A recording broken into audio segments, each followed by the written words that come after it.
الحمد لله الحمد لله رب العالمين، والصلاة والسلام على سيد الأنبياء وأفضل الأنبياء والمرسلين، وعلى آله الطيبين وأصحابه الطاهرين، ومن تبعهم بإحسان إلى يوم الدين. أما بعد، فقد قال الله تعالى في كلامه المجيد والفرقان الحميد: فأعوذ بالله من الشيطان الرجيم، بسم الله الرحمن الرحيم. إنا أنزلناه في ليلة القدر، وما أدراك ما ليلة القدر. ليلة القدر خير من 1000 شهر. تنزل الملائكة والروح فيها بإذن ربهم من كل أمر. سلام هي حتى مطلع الفجر. وقال تعالى: شهر رمضان الذي أنزل فيه القرآن هدى للناس وبينات من الهدى والفرقان. وقال تعالى: كتاب أنزلناه في ليلة مباركة إنا كنا منذرين. صدق الله العظيم. وقد قال النبي صلى الله عليه وسلم: تحروا ليلة القدر في 10 من الأواخر من رمضان، أو كما قال عليه الصلاة والسلام. محترم اور مکرم سامعین کرام، اللہ سبحانہ و تعالیٰ نے اپنے فضل و کرم سے رمضان المبارک جیسا مقدس مہینہ ہم کو عطا فرمایا،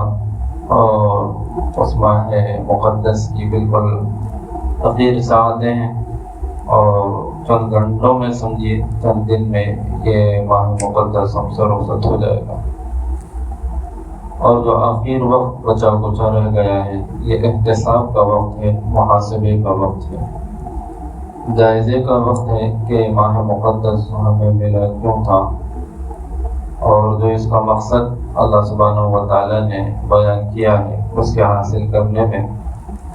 ہم کتنے کامیاب اور بامراد ہوئے ہیں، کتنی قدردانی ہم سے اس ماہ مقدس کی ہوئی ہے، اور کتنی غفلتیں اور کوتاہیاں ہم سے ہوئی ہیں، تو یہ جائزہ لینے کا وقت ہے۔ اور ساتھ ہی ساتھ جتنا وقت باقی رہ گیا ہو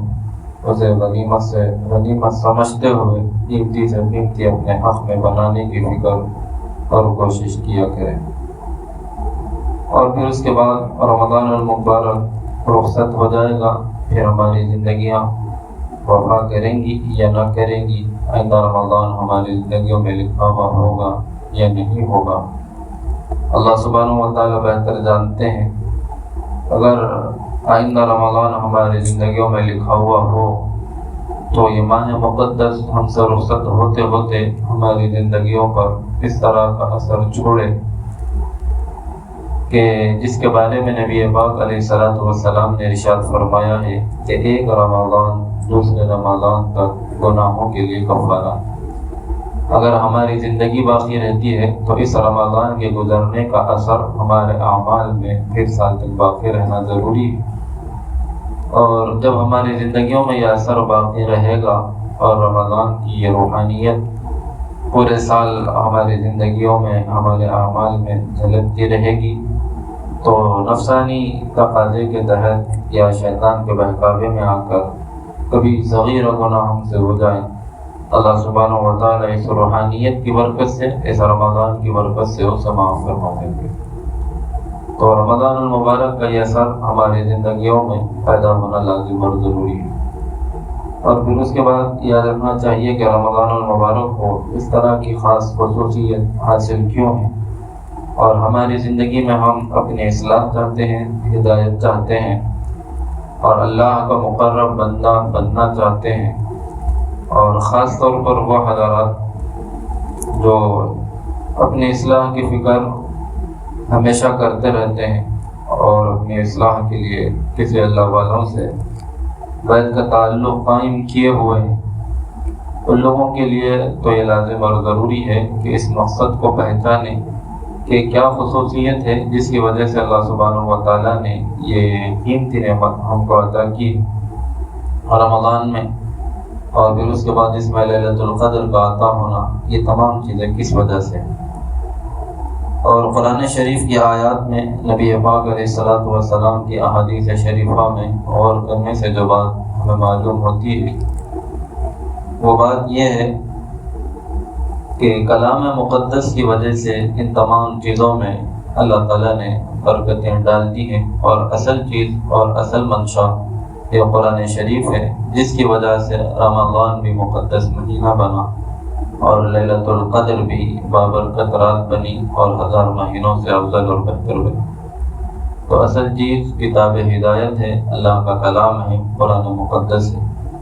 جو بندہ اس چیز کو تھام لیتا ہے پھر وہ گمراہ نہیں ہوتا اور اس کی پوری زندگی اطاعت گزاری پر آ جاتی ہے۔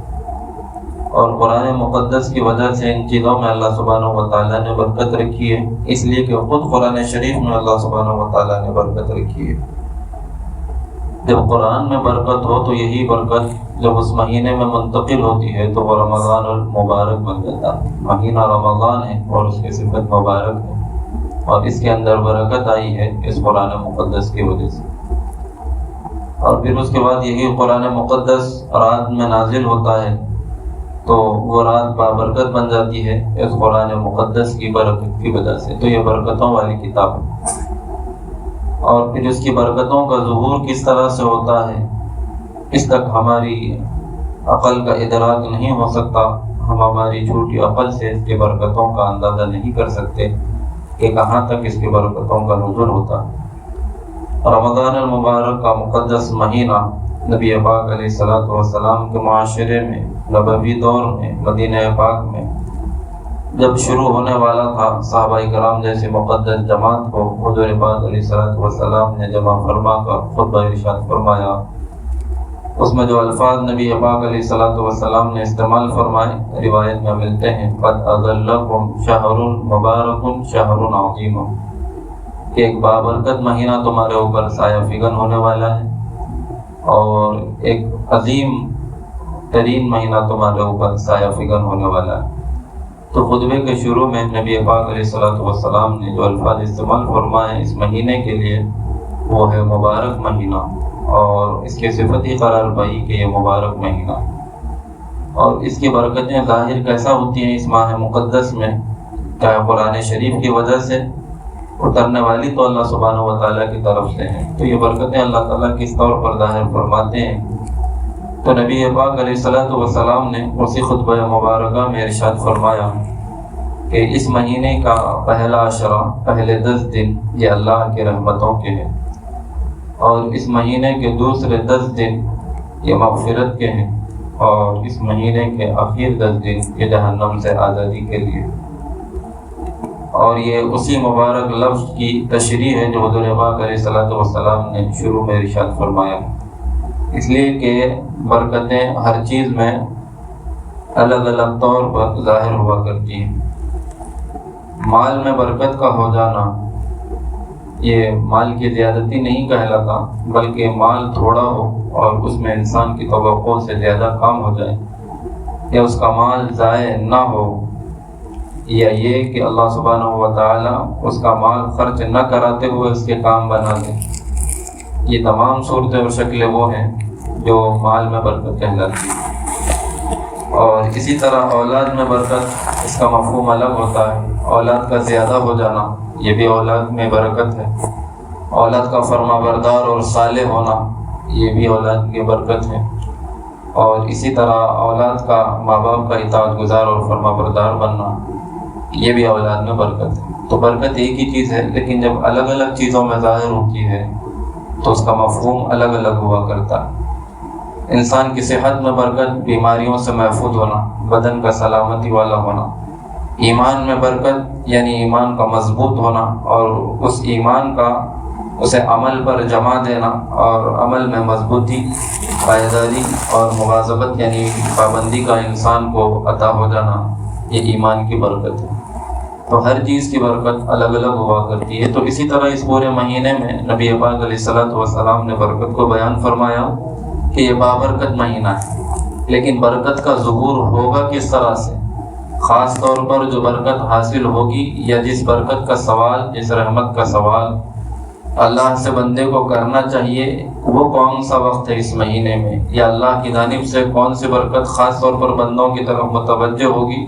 بندے کو اس چیز کا لحاظ رکھتے ہوئے وہ چیز اپنے نام کرانا چاہیے۔ اس کی نشاندہی حضور پاک علیہ السلام نے اس طور پر فرمائی کہ برکتیں ظاہر ہوں گی اس پورے مہینے میں، لیکن تم پہلے 10 دن میں اس بات کا اہتمام کرو کہ اللہ سے اس کی رحمتوں کا سوال کرو۔ جب دوسرے 10 دن ہوں گے برکتوں کا ظہور ہوگا تو اس طور پر اللہ کی برکتیں اور رحمتیں سمیٹنے کی کوشش کرو کہ اپنی مغفرت کا سامان کرو۔ جب اس کے اخیر 10 دن ہوں گے تو اس بات کا اہتمام رکھو کہ جو برکتیں اور رحمتیں اللہ سبحانہ و تعالیٰ کی طرف سے اتر رہی ہوں گی تو تم جہنم سے اپنے آپ کو آزاد کرانے کی فکر اور کوشش کیا کرو۔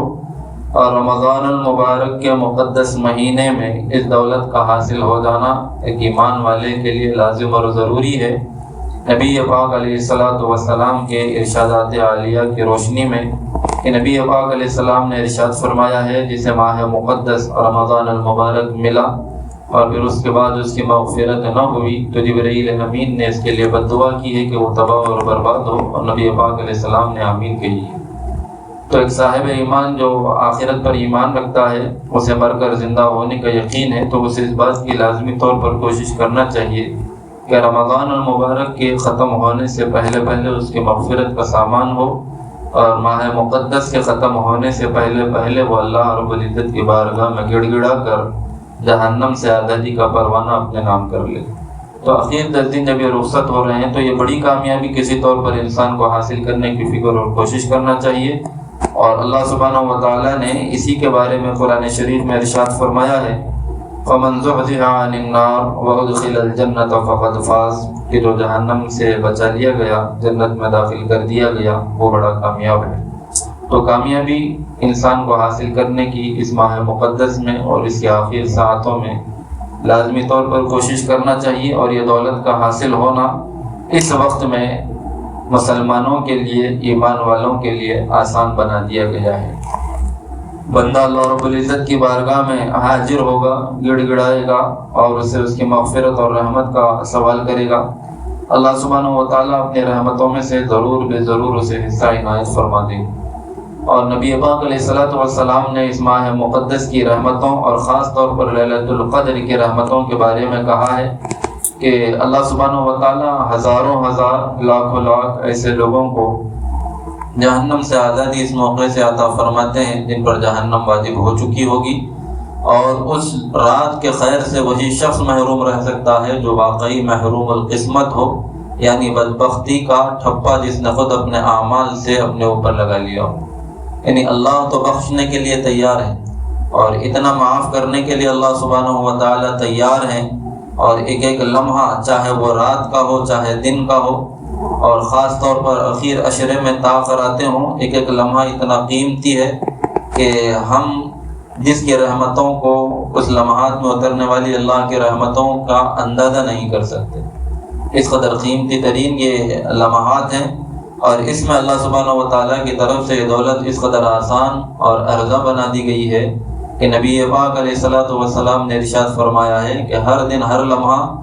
انسان اتنی تعداد میں جس کا اندازہ انسان نہ کر سکے جہنم سے آزاد کیے جاتے ہیں، جو اپنی بدعمالیوں کی وجہ سے جہنم کے حوالے ہونے والے تھے۔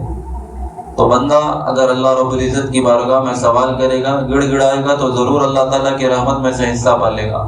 اور اگر وہ رحمتوں سے محروم رہتا ہے گویا کہ وہ اللہ کی رحمت میں سے حصہ پانا ہی نہیں چاہتا ہے،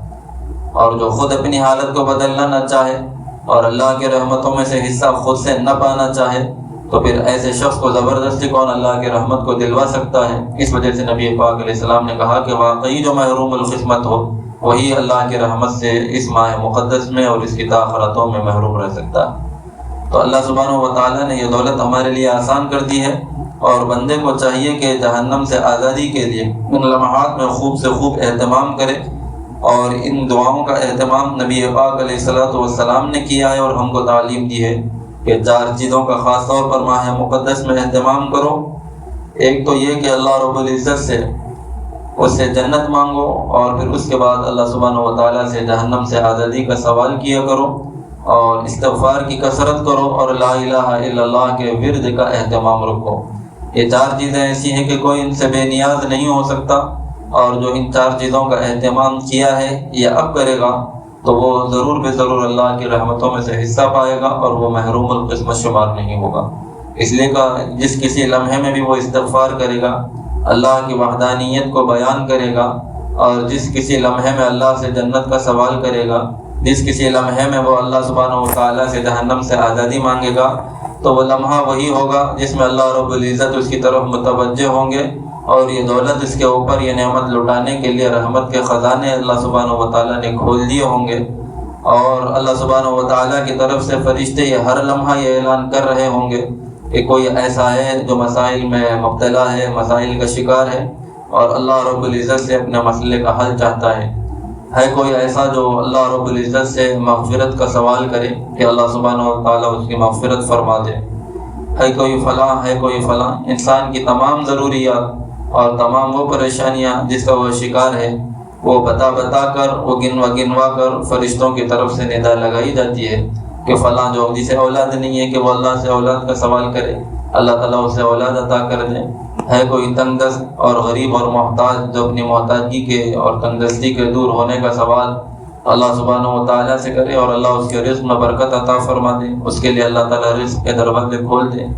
تو یہ فرشتوں کی طرف سے ندا لگائی جاتی رہتی ہے، اور ان اوراد کا اور جو رہبری کی گئی ہے یا تعلیم دی گئی ہے ان ذکر کا اور ان کلمات کا ورد بندہ کر رہا ہوگا، تو یہ وہ وقت ہوگا جب کہ اللہ سبحانہ و تعالیٰ کی طرف سے خود پوچھا جا رہا ہوگا کہ ہم تمہارے لیے فلاں کام کرنے کے لیے تیار ہیں، ہم سے مانگو تو سے۔ تو بندہ اگر اہتمام کرے گا ان کلمات کے ورد کا تو بندہ ضرور بھی ضرور رحمت کو پالے گا۔ اس وجہ سے اہتمام جو وقت باقی رہ گیا ہے اس میں اس بات کو ضرور کریں کہ اللہ سبحانہ و تعالیٰ سے کسی طور پر اپنے لیے جنت کا پروانہ لکھوا لیں، اور جہنم سے آزادی ہمارے نام ضرور بھی ضرور کر لیں۔ اور جو بندہ اس طور پر رمضان کو گزار لیتا ہے، پھر اس کے بعد عید آتی ہے، تو ایسے بندے کی ہی عید ہوتی ہے، اور جس بندے کی مغفرت ہو چکی ہو اصل بندہ وہی تو ہے جو عید منانے کا حقدار ہے۔ ورنہ اگر اس کے گناہوں کی معافی نہیں ہوئی اور اس کی زندگی میں بدلاؤ نہیں آیا اور اس کا ایمان مضبوط نہیں ہوا اور اس کی روحانیت میں ترقی نہیں ہوئی، تو پھر ایسی عید حقیقت میں اس کے لیے کوئی عید نہیں ہوگی۔ اور ایسا شخص رمضان المبارک کے گزرنے کے بعد یہ اپنے آپ کو جنت کا مستحق نہ بنایا تو کس طرح سے اس کی زندگی میں انقلاب آئے گا، اور کس طرح سے ایسے بندے سے یہ امید کی جا سکتی ہے کہ وہ رمضان المبارک کے علاوہ دنوں میں، علاوہ ایام میں اللہ سبحانہ و تعالیٰ کا اطاعت گزار اور فرما بردار ہوگا، اور اس کے رحمت اور مغفرت کے پانے کے لیے یہ اپنی تڑپ کو دکھائے گا، یہ طلبگار اور سوالی بن کر اس کی بارگاہ میں کھڑا ہوگا۔ اس وجہ سے ماہ مقدس کی یہ ساعتیں ہمارے لیے قیمتی ہیں، جو سدھر چکے ہوں اور جو اللہ سبحانہ و تعالیٰ نے توفیق دی ہے اور عبادتیں کیے ہوں، تو شکر گزاری ہمارے اندر پیدا ہونا چاہیے، مزید توفیق کے لیے اللہ رب العزت سے مانگنا چاہیے۔ اور اگر اس طرح کی کوئی تبدیلی پیدا نہیں ہوئی، ہماری زندگیوں میں کوئی انقلاب نہیں آیا ہے، تو پھر یہ لمحات غنیمت ہیں اور یہ گزر جائیں گے، تو پھر ہمارے لیے اس طرح کی رحمت کا ملنا یہ نہایت ہی مشکل ہوگا، اور اللہ سبحانہ و تعالیٰ عطا کر دیں تو اس کا فضل اور اس کی مہربانی ہے۔ اب جب اس کے بعد اللہ سبحانہ و تعالیٰ نے اپنی عطا کردہ توفیق سے کچھ اعمال ہم سے کرا لیے ہوں، تو بندہ اس کے اوپر فخر نہ کرے، غرور نہ کرے، تکبر نہ کرے، بلکہ اس بات کی فکر کرے کہ اس کا جو اجر و ثواب ہے وہ میرے نام اعمال میں اس وقت تک محفوظ رہے جب تک کہ میں اللہ رب العزت کی بارگاہ میں پہنچوں۔ اور دوسری اس بات کی فکر اور کوشش کریں کہ رمضان المبارک میں جس اطاعت گزاری کا مظاہرہ میں نے کیا ہے اور اللہ کی نعمتوں کو اللہ کے حکم کے مطابق اس کے رضا کے حاصل کرنے کے لیے خرچ کیا ہے، یہ میرے لیے سبق ہے، اللہ رب العزت کی طرف سے دیا گیا، نبی پاک علیہ الصلوۃ والسلام کی طرف سے دیا گیا، یہ رمضان المبارک کا سبق مجھے پوری زندگی یاد رکھنا ہے، اس بات کا اہتمام اسے کرنا ہے۔ اس طور پر اس نے اپنے آپ کو اللہ رب العزت کے حوالے کیا یا اس کے احکامات کا پابند کیا کہ جو اسے دن بھر بھوکا رہنے کے لیے کہا گیا اور خواہشات نفسانی سے روکنے کے لیے کہا گیا، اس نے اپنے آپ کو ان تمام چیزوں سے روکے رکھا صرف اور صرف اس لیے کہ اللہ کا حکم ہے اور میں اس لیے عمل کرتا ہوں کہ اللہ کی رضا مجھے حاصل ہو۔ اور کہیں پر اس نے فرما برداری اپنی اس طور پر ظاہر کی کہ وہ مال جس کی محبت ہر انسان کے دل میں اللہ سبحانہ و تعالیٰ نے کسی نہ کسی درجے میں رکھی ہے کہ وَإِنَّهُ لِحُبِّ الْخَيْرِ لَشَدِيدٌ، کہ انسانوں کے دلوں میں مال کی محبت بڑی سخت ہے، اور جس قدر روحانیت میں ترقی ہوگی، اللہ رب العزت کی محبت میں ترقی ہوگی تو مال کی محبت میں کمی آئے گی، ورنہ اگر تربیت نہ ہوئی ہو اور اللہ کی محبت اس درجہ نہ ہو تو پھر مال کی محبت کا ہونا یہ لازمی عنصر اور جز ہے، انسانی تقاضا ہے۔ لیکن اس مال کو بھی اس نے خرچ کیا ہے اس ماہ مقدس میں زکوٰۃ کے ادا کرنے کی صورت میں، یا صدقات نافلہ کے ذریعے، یا کسی روزے دار کو افطار کرانے کے لیے، یا جس طرح کے اعمال اللہ سبحانہ و تعالیٰ نے اس کے لیے آسان کر دیے، جس طرح کے اعمال کی توفیق اللہ تعالیٰ نے اس کو بخش دی، ان اعمال کے انجام دینے میں اس نے اس مال کو بھی خرچ کر دیا، اور اس مال کے خرچ کرنے کے ذریعے سے بھی وہ اللہ کی رضا کا طالب ہوا۔ تو اس نے اپنی جان کو بھی کھپایا اللہ رب العزت کی رضا کے لیے، اس کے حکم کے موافق، اور اطاعت گزاری کا مظاہرہ کیا، مال کو بھی خرچ کیا اس کی رضا کے لیے اور اس کے حکم کے موافق اللہ کی رضا کے حاصل کرنے کے لیے۔ اور جس طرح کی صفات اور صلاحیت اللہ سبحانہ و تعالیٰ نے اس کو عطا کی ہیں، ان کے ذریعے سے اس نے اللہ کی رضا کو چاہا ہے، ان کے صرف کرنے کے ذریعے سے، ان کے خرچ کرنے کے ذریعے سے، انہیں استعمال کرنے کے ذریعے سے، دین اسلام کی خدمت کے ذریعے سے، یا جس طرح کے احکامات نبی پاک علیہ الصلوۃ والسلام نے دیے ہیں، یا جس طرح کے احکامات عام طور پر دین اسلام کی تعلیمات میں شامل ہیں، ان احکامات کے، ان تعلیمات کے تقاضوں کو پورا کرنے میں اس نے یہ تمام چیزیں خرچ کی ہیں رمضان المبارک میں اطاعت گزاری کے اظہار کے لیے۔ اور یہی بندہ جب رمضان المبارک گزر جاتا ہے تو کس طرح سے اللہ کا باغی بن جاتا ہے، اور کس طرح گناہوں پر مصر ہو جاتا ہے، اور کس طرح وہ اللہ کا باغی بن جاتا ہے۔ یہ اسی وجہ سے ہوتا ہے کہ بندہ محاسبہ نہیں کرتا، یا اپنی دلی کیفیت کا جائزہ نہیں لیتا، یا جو اعمال اس نے کیے ہیں اس کی روح کو اور اس کی حقیقت کو، اس کے اجر و ثواب کو اور آخرت کو نہیں سمجھتا۔ اگر بندہ اس کی طرف نظر دوڑائے گا تو پھر اپنے اس عمل کو ضائع ہونے نہیں دے گا۔ اس لیے کہ رمضان المبارک میں نفس پر جو مشقتیں اس نے برداشت کی ہیں بھوکا اور پیاسا رہ کر، اور جس مال کو اس نے اللہ کی رضا کے لیے خرچ کیا ہے، اپنی صفات کو اس نے استعمال کیا ہے، وہ اللہ کی رضا کے لیے، اور اس کے لیے اللہ سبحانہ و تعالیٰ نے اجر و ثواب اس کے لیے لکھ دیا ہے۔ اب بندہ نافرمانی کرے گا، رمضان المبارک کے ختم ہونے کے بعد گناہ گاری کرے گا، اللہ سے بغاوت کرے گا، تو یہ جو اعمال رمضان المبارک میں مشقت کے ساتھ اس نے انجام دی ہے اس کا اجر و ثواب ضائع ہو جائے گا۔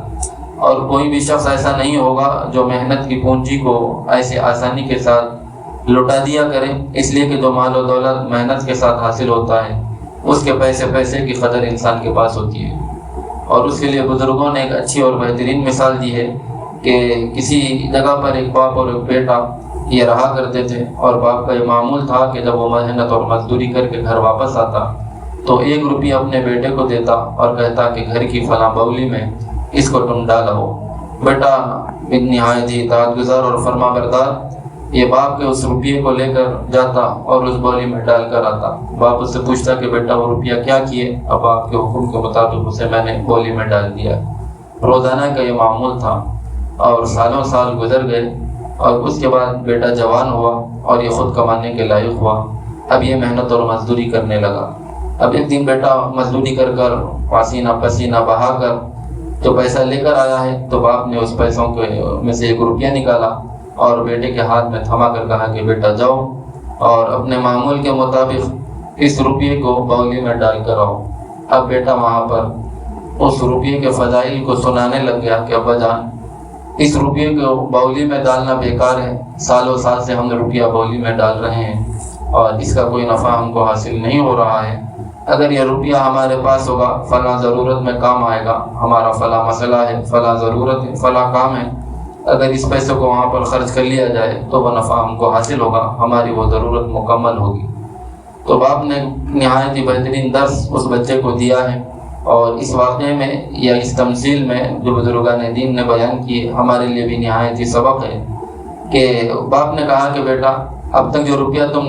ڈال رہے تھے وہ تو باپ کی محنت کی کمائی کا تھا، اس وجہ سے تمہیں احساس نہیں ہوا، آج تک یہ خیال تمہارے دل میں نہیں آیا کہ یہ روپیہ ضائع ہو رہا ہے، اور اس کا کچھ فائدہ ہم کو نظر نہیں آ رہا ہے، اس وجہ سے تم اطاعت گزاری کے جذبے کے ساتھ رول دے جاتے رہے اور روپیہ بولی میں ڈالتے رہے۔ آج جب کہ تمہارا خون جلا ہے اور تمہارا پسینہ بہا ہے، اب تمہیں پیسے کی اہمیت اور قدر و قیمت معلوم ہوئی ہے، اب تمہیں یہ بات یاد آ رہی ہے کہ اس سے فلاں کام کیا جا سکتا ہے اور فلاں ضرورت پوری کی جا سکتی ہے۔ تو انسان جب محنت کو سمجھے گا، مشقت کو سمجھے گا، جو اس نے نیکیاں کمانے میں کی ہیں، تو پھر وہ آسانی کے ساتھ نیکیوں کو ضائع ہونے نہیں دے گا۔ جس طرح سے وہ لڑکا محنت سے کمائے ہوئے پیسوں کو ضائع ہونے نہیں دیا ہے، اس لیے کہ وہ خون پسینہ بہا کر کمائی گئی ہے، اسی طرح محنت اور مشقت انسان نے جھیلی ہے اور اس کے بعد کچھ حسنات اور کچھ نیکیوں کا ذخیرہ اس کے نامہ اعمال میں جمع ہوا ہے۔ اب اس کے بعد شیطان اسے بہکانے کے لیے آئے گا اور نفسانی تقاضے اس کے سامنے آئیں گے، رسوم و رواج اس کے سامنے آئیں گے، تو یہ احساس اس کے دل میں جاگے گا، یہ محنت کے ساتھ کمائی ہوئی نیکیاں ہیں، اور اگر میں شیطان کے بہکاوے میں آ کر، نفس کی چالوں میں آ کر اس کو ضائع کر دوں گا تو کل قیامت کے دن اللہ رب العزت کی بارگاہ میں ٹھہروں گا تو میرا نامہ اعمال بالکل خالی ہوگا۔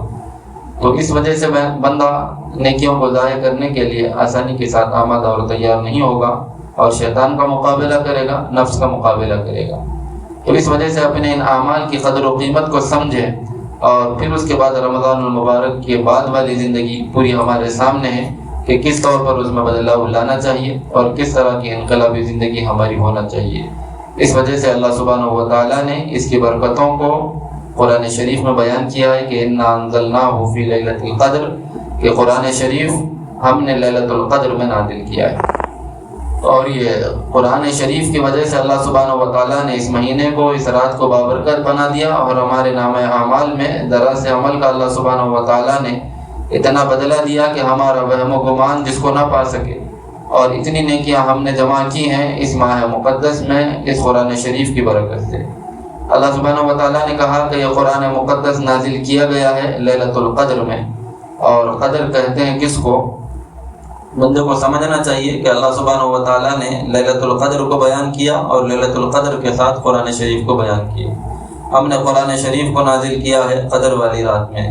اور قدر کے معنی عربی زبان میں دیکھے جائیں تو دو طرح کے آتے ہیں، ایک ہے تعظیم والی، شرافت و کرامت والی رات کو قدر کہتے ہیں، اور دوسرے فیصلے کی رات کو بھی، فیصلے کو بھی قدر کہا جاتا ہے، جیسے کہ ہم ایمان مفصل میں پڑھ چکے ہیں کہ والقدر خیرہ وشرہ من اللہ تعالی، اچھی اور بری تقدیر، اچھے اور برے کا ہونا، یہ فیصلہ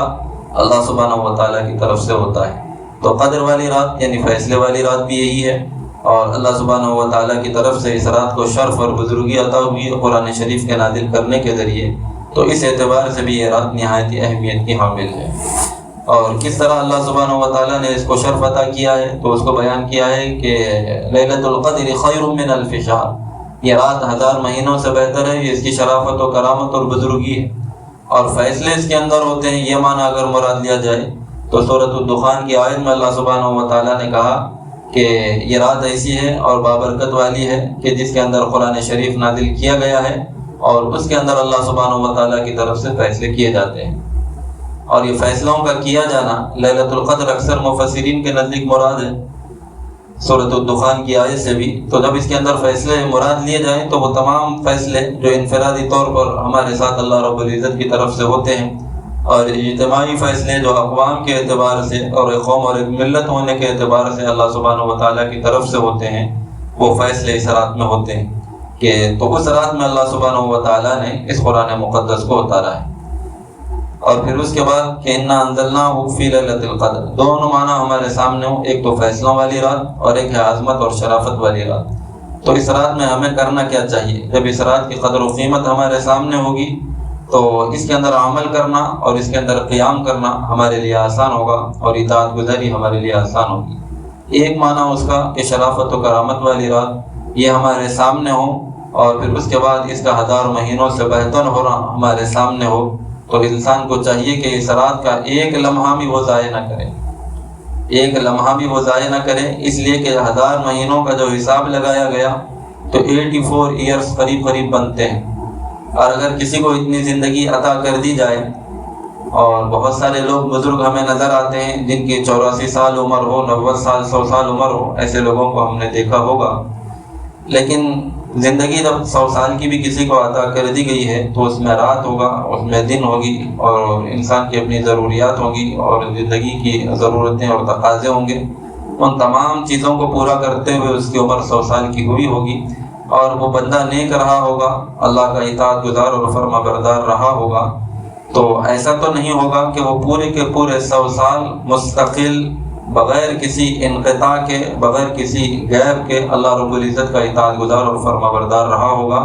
کوئی عمل اس کا زندگی میں ایسا نہ رہا ہو جو عبادت نہ ہو، ایسا نہیں ہوگا، یعنی ہر کام اس کا عبادت ہو ایسا نہیں ہوگا، بلکہ کام وہ ہوں گے جو اس کی اپنی ضرورت ہوں گے۔ تو اس طور سے اس کی 100 سال کی زندگی گزرے گی۔ لیکن اللہ سبحانہ و تعالیٰ نے نبی پاک علیہ الصلاۃ والسلام کی برکت سے اور قرآن شریف کی برکت سے اور خیر امت کا تاج جو اللہ سبحانہ و تعالیٰ نے ہم کو پہنایا ہے، اس کی صورت سے اللہ سبحانہ و تعالیٰ نے یہ فضل اور مہربانی ہمارے اوپر کی ہے کہ صرف ایک رات کو اللہ سبحانہ و تعالیٰ نے 1000 مہینوں سے بہتر کر دیا۔ اب بندہ اگر اس ایک رات کو قیمتی بنائے گا، اور یہ ایک رات 5 راتوں میں چھپا دی گئی، یعنی 5 راتوں کو بندہ قیمتی بنائے گا اور اس کے لمحے لمحے کی قدر کرے گا، اور ایک پوری رات اس کی اطاعت گزاری میں صرف ہوگی، اور کہیں پر وہ تلاوت قرآن شریف کر رہا ہوگا، اور کہیں پر وہ ذکر کر رہا ہوگا، اور کبھی تو وہ قیام میں ہوگا، کبھی وہ صدقہ دے رہا ہوگا، اور کبھی نفل پڑھ رہا ہوگا، تراویح پڑھ رہا ہوگا، تہجد پڑھ رہا ہوگا، کچھ نہ کچھ بھلائی کے کام میں وہ لگا ہوا ہوگا، اس طرح سے اس کی رات بسر ہوئی ہوگی۔ تو یہ ایک رات کے بدلے میں جو اسے ثواب دیا جائے گا 84 سال کا، وہ ایسا ثواب ہوگا کہ پورے کے پورے یہ سال جتنی زندگی اگر اسے مل جاتی تو یہ پوری کی پوری بغیر کسی انقطاع کے، بغیر کسی غیب کے اتنا عرصہ اس نے عبادت میں صرف کیا۔ یہ ایک رات کی یہ قدر و قیمت اللہ سبحانہ و تعالیٰ نے بتائی ہے، 1000 مہینوں سے بہتر کہا گیا، اور ہم جب اس کا حساب کرتے ہیں تو صرف 84 سال پہ کر کے رک جاتے ہیں۔ اللہ سبحانہ و تعالیٰ نے یہ نہیں کہا کہ یہ ایکول ہے، برابر ہے 1000 راتوں کے، یہ قرآن شریف کا لفظ نہیں ہے۔ قرآن شریف نے کہا خیر من الف شہر، یعنی 1000 مہینوں سے بھی زیادہ بہتر ہے، اور وہ کتنی بہتر ہے اللہ سبحانہ و تعالیٰ بہتر جانتے ہیں، اور انسان کا جتنا خلوص ہوگا اسی قدر اللہ سبحانہ و تعالیٰ یہ رات اس کے لیے بہتر بنا دیں گے اور اس کے لیے قیمتی بنا دیں گے۔ تو جو اجر و ثواب ہم کو ہمارے اعمال کا اس ان راتوں میں ملنے والا ہے، اگر اس کی طرف نظر کریں تب بھی ہمارے لیے یہ رات نہایت ہی قیمتی ہے۔ اور پھر اس کے بعد قدر کے دوسرے معنی ہمارے ذہن میں ہو، یعنی فیصلے والی یہ رات ہے، تب بھی ہمارے لیے یہ رات قیمتی ہے اور نہایت ہی اہم ہے کہ کتنے ہماری ضرورتیں ہیں اور کتنے ہمارے مسائل ہیں، کتنی ہماری پریشانیاں ہیں، اور جن کو ہم جھیلتے رہتے ہیں، اور ان مشکلوں کے حل کی کوئی صورت ہمارے سامنے نہیں آتی۔ ہم پریشانی پر پریشانی اٹھاتے رہتے ہیں، اور مشکلوں پر مشکلیں ہمارے سامنے آتی رہتی ہیں، اور اس کے بعد اس کا حل ہم مختلف چیزوں میں تلاشتے ہیں، اور مختلف تدبیریں ہم اختیار کرتے ہیں کہ ہماری یہ مشکل رفع ہو جائے، ہمارا یہ مسئلہ حل ہو جائے،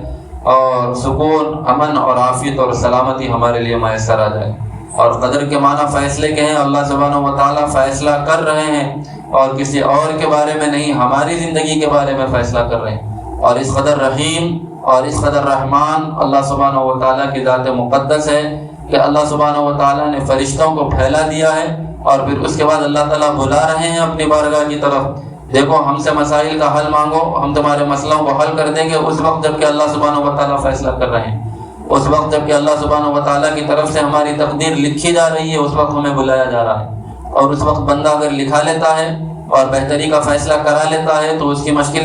مشکلیں خود آسان ہو جائیں، اللہ سبحانہ و تعالیٰ مشکلوں کو مٹا دیں گے، وہیں پر اس کے لیے سکون اور امن اور عافیت لکھ دیا جائے گا۔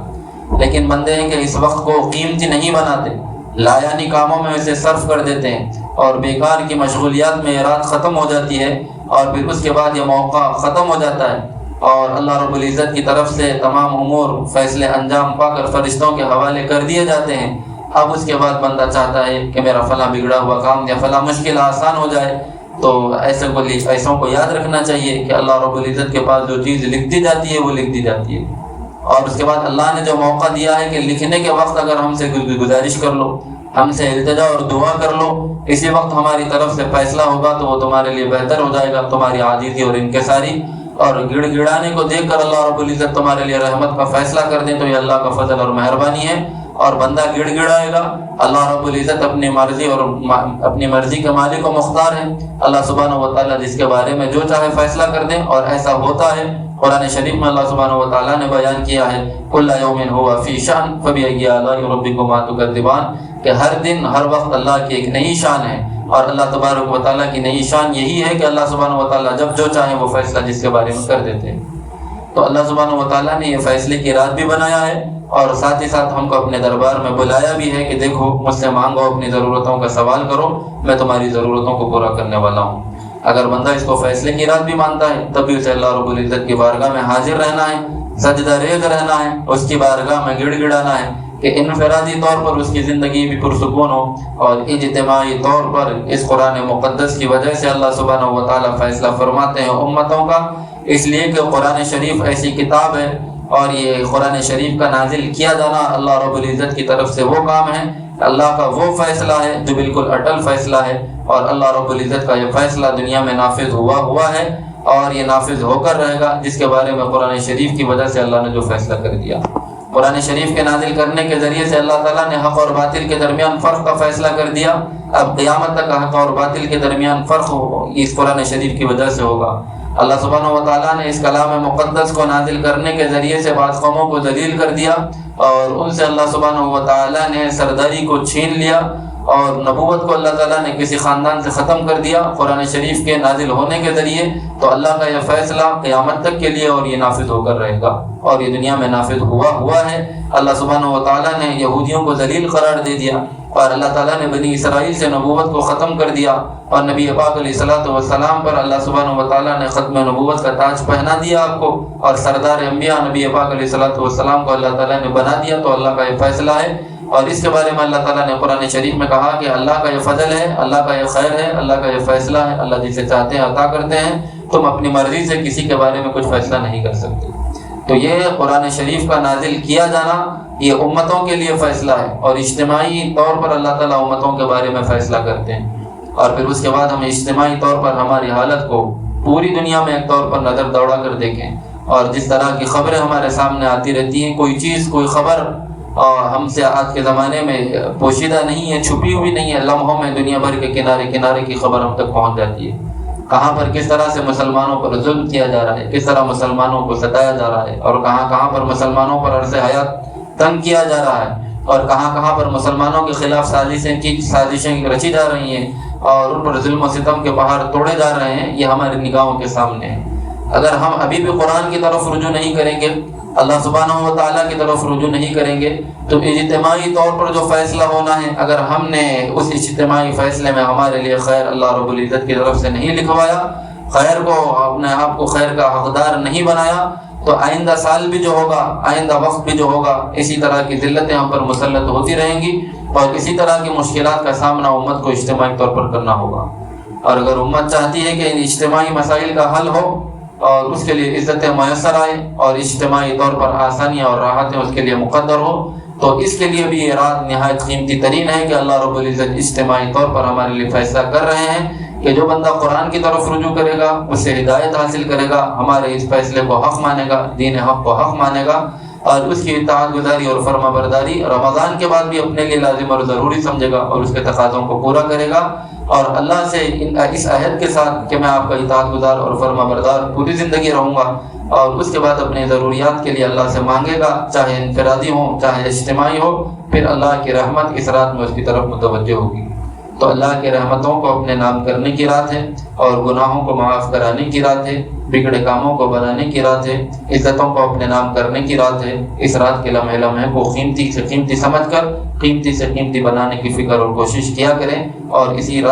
رات کے لمحات کو قیمتی بنانے کے لیے ہم یہاں پر جمع ہوئے ہیں کہ اجتماعی طور پر مل کر اللہ کو پکاریں گے، ضرور اللہ کی رحمت ہماری طرف متوجہ ہوگی، اور انفرادی اور اجتماعی احوال اللہ تعالیٰ ہمارے درست فرما دیں گے۔ اللہ تعالیٰ ہم کو کہنے اور سننے سے زیادہ علم صحیح اور عمل صالح کی توفیق عطا فرمائے، اور رمضان المبارک کے ختم ہونے سے پہلے اللہ ہماری مغفرت فرمائے، صالحین میں ہمارا شمار فرمائے، آمین۔